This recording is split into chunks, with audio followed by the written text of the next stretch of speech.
بہت سے لوگ محرم کے پہلے عشرے میں گوشت اور مچھلی کھانے کو ناجائز سمجھتے ہیں۔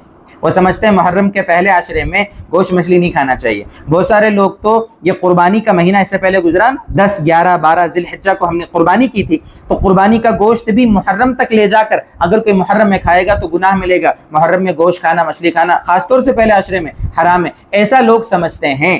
حالانکہ میرے دوستو ایسا کچھ بھی نہیں۔ اچھا، اگر ہم ان سے پوچھیں کہ تم لوگ یہ گوشت اور مچھلی کو محرم کے مہینے میں خاص طور سے پہلے عشرے میں یا پورے محرم میں منع کیوں کرتے ہو یا منع کیوں سمجھتے ہیں، یا لوگ بیان کرتے ہیں کہ نہیں کھانا چاہیے، تو وہ کہاں سے بیان کرتے ہیں؟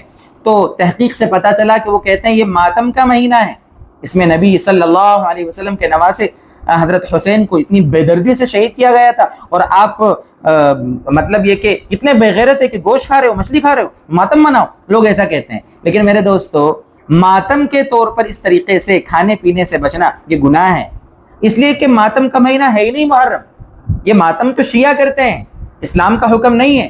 کسی سے حدیث سے ثابت نہیں کہ اس دن ماتم کرو، یا ماتم کرنے سے یہ فضیلت حاصل ہوگی، یا نوحہ کریں گے اور ان کے غم میں روئیں گے تو یہ فضیلت حاصل ہوگی، ایسا کچھ بھی نہیں ہے۔ ماتم کس چیز کا؟ بھائی شہید ہوئے ہیں، شہادت کی تو حضور نے تمنا کی ہے، شہادت کا تو بڑا مقام ہے، شہادت کے لیے تو بڑی عزت کی بات ہوتی ہے، شہادت تو ایک مسلمان کے لیے بہت اعزاز کا مقام ہے، اس کے لیے کون سا ماتم؟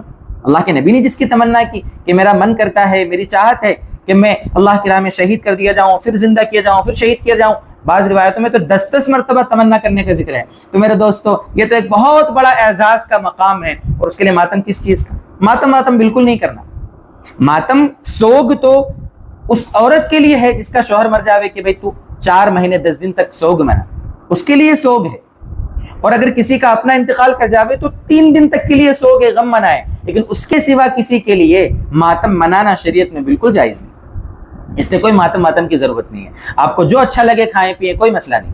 محرم میں شادی کریں، کوئی مسئلہ نہیں۔ محرم میں خوشی کی کوئی تقریب آپ منعقد کریں، کوئی مسئلہ نہیں۔ محرم میں آپ دکان کا افتتاح کریں، کوئی مسئلہ نہیں۔ محرم میں آپ گوشت کھائیں، مچھلی کھائیں، کوئی مسئلہ نہیں۔ یہ سب پرمپرائیں ہیں، گھڑی ہوئی لوگوں کی سوچ ہے، بس سنتے آتے ہیں، کہیں سن لیتے ہیں، وہاں سن لیا، کسی ویڈیو میں دیکھ لیا اور عمل کرنا شروع کر دیا۔ ہم تو ذمہ داری کے ساتھ اہل علم کی بات آپ کے سامنے نقل کر رہے ہیں میرے دوستو، کہ آپ اللہ کے لیے کسی چیز کو حلال حرام ہرگز نہ سمجھیں۔ جو حرام ہے حرام سمجھے تو حلال ہے حلال سمجھے۔ حلال حرام کے اختیار صرف اللہ کو ہے، اور اللہ نے اپنے نبی کو جو سمجھایا کہ آپ یہ حلال کہو، یہ حرام کہو، اللہ کے نبی نے ساری باتیں امت کے سامنے کلیئر کر دی، اور کسی حدیث میں کسی صحابی، کسی تابعی نے ایسا نہیں فرمایا کہ محرم میں یہ چیز کھانا حرام ہے اور یہ چیز کھانا حلال ہے۔ اس لیے اللہ کے واسطے کسی حلال کو حرام یا حرام کو حلال کر کے ایمان کا اور اسلام کا دامن نہ چھوڑیں، اس لیے کہ حلال کو حرام کہنا یا کسی حرام کو حلال کہنا، آپ علماء سے پوچھ لینا، کبھی کبھی انسان کو اسلام سے خارج کر دیتا ہے۔